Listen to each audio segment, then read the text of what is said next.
The Gina and Matty podcast. Chatting to probably one of the only men who's consumed more of the games than I have. Like, I've just been tapping 9 Now through an IV into a vein and consuming all that I can. It is the man himself, Mr. Channel 9, Eddie McGuire. Morning, Ed. Hello, boys and girls up there on the Central Coast. How about today? Oh. It is one of the not only one of the days, it is the greatest day in Australian Olympic history. And remembering that we started in 1896, 4 gold medals, 2 bronze medals. We've gone to 18 gold now, which is the greatest ever tally for gold in Australian Olympic history. It has been unbelievable. I had to rewrite my intro. I came in early this morning and I was like, and I've written, it's gives Australia 17 gold, equaling our best. And then Nina Kennedy, 4.9 over the pole vault and making history, Ed. What a scene. Well, it was, yes. She's the first woman to win a field event gold medal for Australia. Matt Denny was the first Australian male to win a discus medal today.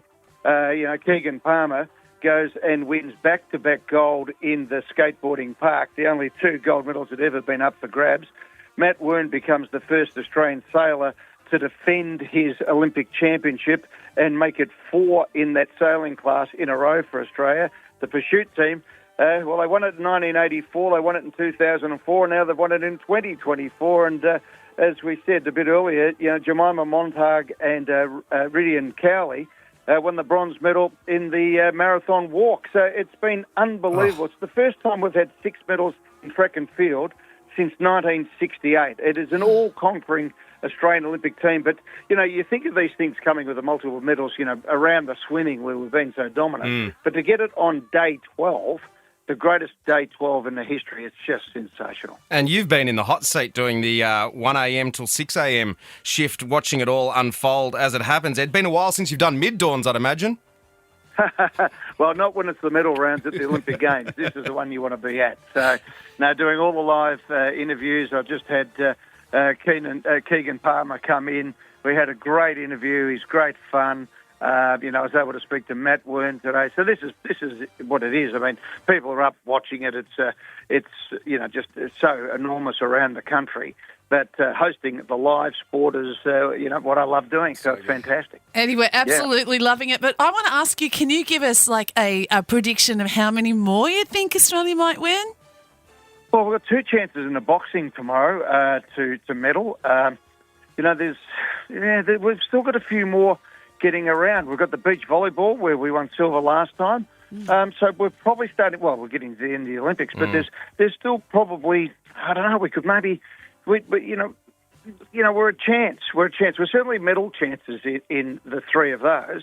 And then, of course, once you get in the medals, you're a chance to win it, aren't you? So, we might get a couple more. Who knows? But already at 18, we've got the lights out. Like, you've touched on it, Ed. Like, this has been a really historic games. Some of the stuff that we've seen, I know it's going to be tricky for you. I'm going to do a question without notice. We've seen, Kaylee McHugh, Aaron Titmus, Saya Sakikibara, Arissa True yesterday. Is there a personal highlight for you that you might, you'll come back and watch again on 9 Now as a replay? What is there something that stands out to you that you go, that is my moment from the games? Well, it's not a moment so much, but one of the great stories, I think, was Cam McAvoy's winning the 50-metre freestyle. And the reason for that is that, he feels that he botched his chance in the 100 in Tokyo.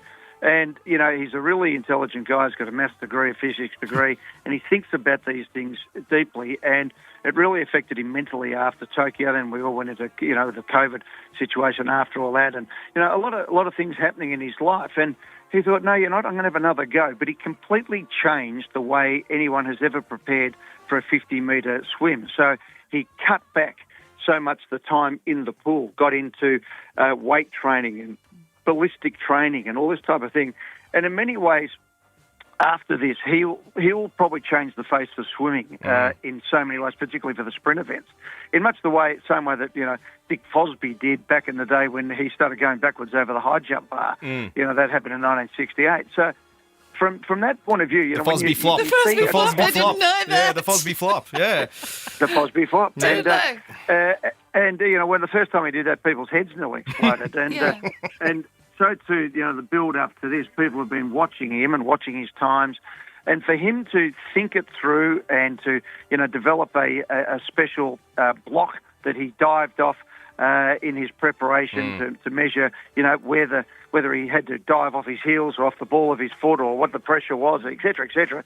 Because, in the 50 metres, there's no margin for error. No. And then to put it together in the way that he did was just, to me, the technical aspect, the mental aspect, and then the biophysical aspect of it is what sport's all about. And, and then there's the emotional aspect of it at the end of it. So I thought that was a great story. Ed, we appreciate your time this morning. I know you've just finished a long shift on 9 and 9 Now, and of course 9 where everyone is enjoying the Olympics live and free. Maybe when you come back and have your debrief with Mike and you've got a strategy for 2028, I don't know if you've seen Snoop Dogg doing the rounds. He's getting a lot of traction back here. Maybe we should be sending Knowlesy over in 2028 to do some stuff with the Australian team, or just have a think about who you can pitch and send over as a representative. Ed? I think I've now found the person who smokes more than Snoop Dogg. That's you guys, I think, for that idea. Eddie, thank you so much. We look forward to the rest of the coverage. Like I said, it's live, free, and you can get everything you want on the 9 Now app, Channel 9 and on 9 enjoy your night there in Paris, Ed, and enjoy the rest of the broadcast. Thanks, guys. It's been fantastic. Privileged to be with you. The Gina and Matty Podcast. For more great comedy shows like this, head to novapodcast.com.au.